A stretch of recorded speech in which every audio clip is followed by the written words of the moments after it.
Okay, so what I want to show you on this video is how to add lessons for an individual pupil. Now, there are various ways of doing this. You can add an individual lesson, which can be of a particular duration, e.g. An hour, 2 hours. It can be an all-day lesson. So if you're doing more intensive courses, for example, you can just say, right, that day is booked out for this pupil. Or more typically, that would be used when you're just having a day off, or a couple of days off even. Okay, so just to explain, on here you do have a pupil, if you like, called time off, and that is basically you.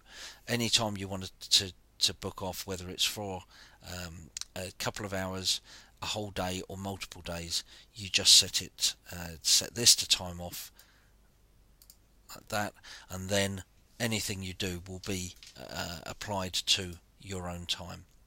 So I'm going to select myself from the list there, and I just want to add a single lesson. So I'm going to add it Friday at 8 o'clock here. So I literally just click on the box. Now let me just explain very quickly here, sorry. So we go to Diary, View Diary. The green ticks are times that are available. Amber ticks are ones that are available, as in they haven't been booked up, but they're outside your standard lesson times. Okay, and it's important to know this because, of course, your pupils don't get to see these times.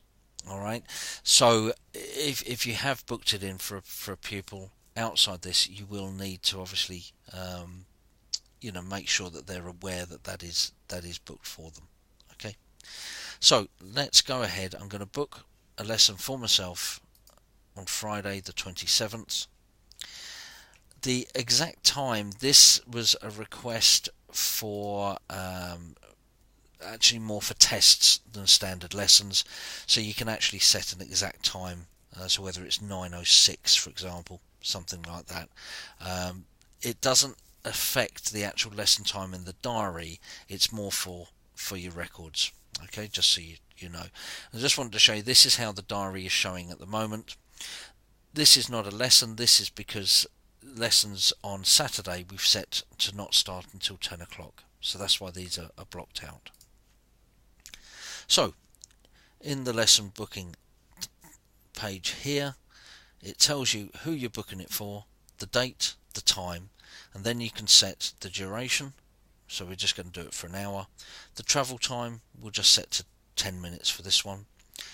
Because we've set an alternative address, you can dictate where you're going to pick up and drop off from, whether you pick up and drop off both from work, from home, or when I say home, of course it could be anywhere, just the main address, the default address.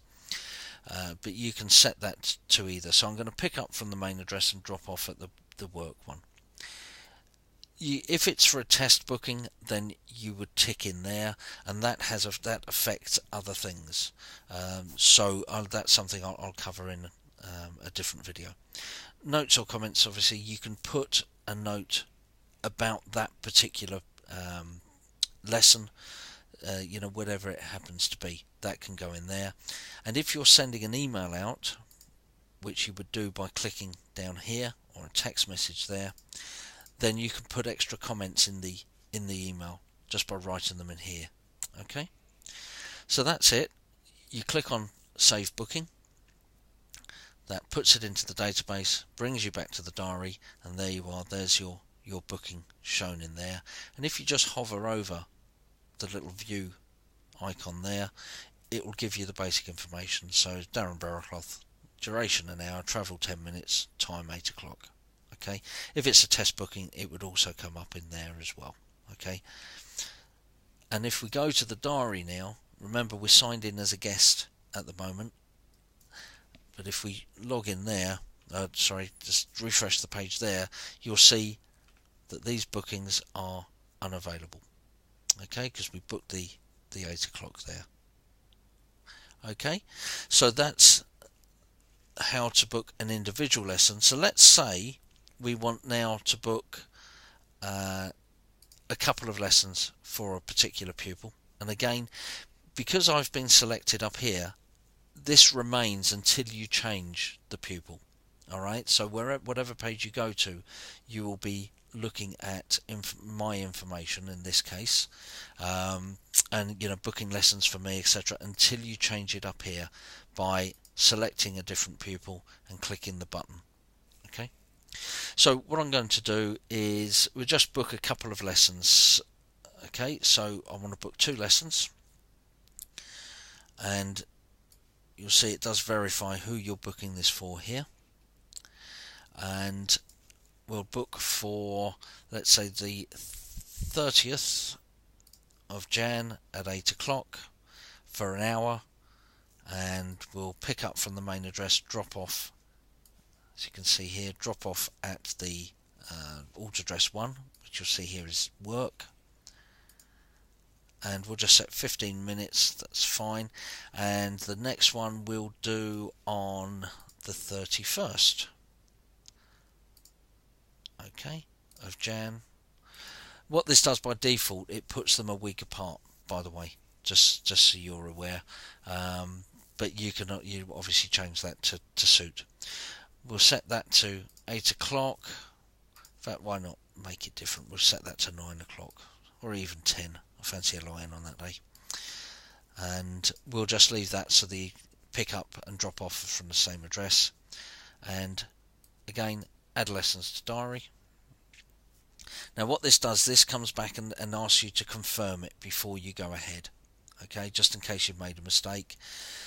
So you've got the lesson information in there, and then you can just click to send the pupil an email or send text. You would tick those boxes, okay, and confirm,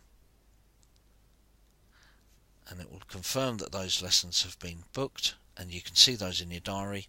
And again, from the pupil's perspective, if we refresh that page, you'll then see that these lessons have indeed been booked.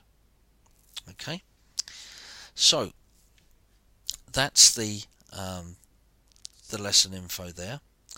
Now if you want to book an all-day booking, now this could be for mainly, I think the use for this is for your own time where you want to book a day off, but you could do it obviously if you're doing intensive courses, for example. You could book it for a pupil as well, but just for the sake of this demo, I'm going to set it to time off. So again, I select the pupil and click the button to make sure that they're set.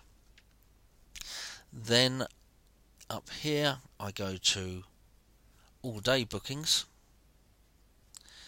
and again it will select today's date, but we'll set that, let's say, for the 1st of Feb. Now you could set this if you're going on holiday, for example, and in fact why don't I show you that. We're going to take a couple of days off. If you were doing it just for one day, you would set both of these dates to the same, okay, but we're going to do it for 2, so we're going to go to Feb, so Friday the Feb, but this could be for a week, 2 weeks, 3 weeks, however long you want, okay, and you would just click save. You can put notes in them if you want, but you just click on save there,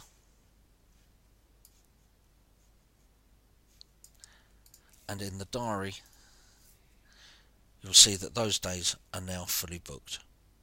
Okay, so your pupils can't then book those.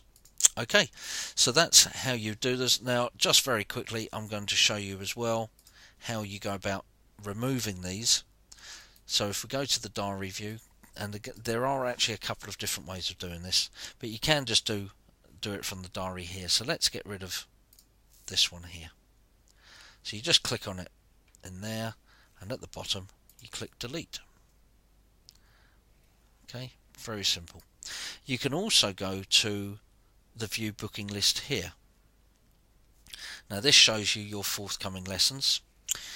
You can change from a standard lesson to a test, and let me just do that so you can see how that then comes up in this system here.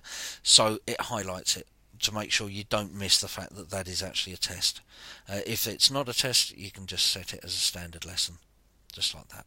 Okay, you can edit it by clicking on this button here, and you can change the information from there, so you can change the pick up and drop off, set it to a test in here as well if you wanted to. Okay, and if you want to send updated information, so if you've made a change and want the pupil to be aware of that, just click on these buttons here, and I would recommend that you explain why you've changed it and what you've changed it to, etc. in here, and then just save changes. You can also just click on here to cancel the lesson. Okay, and that will bring you back to this page, but it will ask you, what it's asking for is a confirmation. You're about to cancel the lesson. Do you want to inform the pupil? No, and we'll just confirm that. Okay, you can just simply click the cancel button as well. It will just bring you up here, confirm cancellation, and the lesson is then cancelled. Okay, so that's the basics of adding and deleting lessons. I hope that's helpful. Okay, bye for now.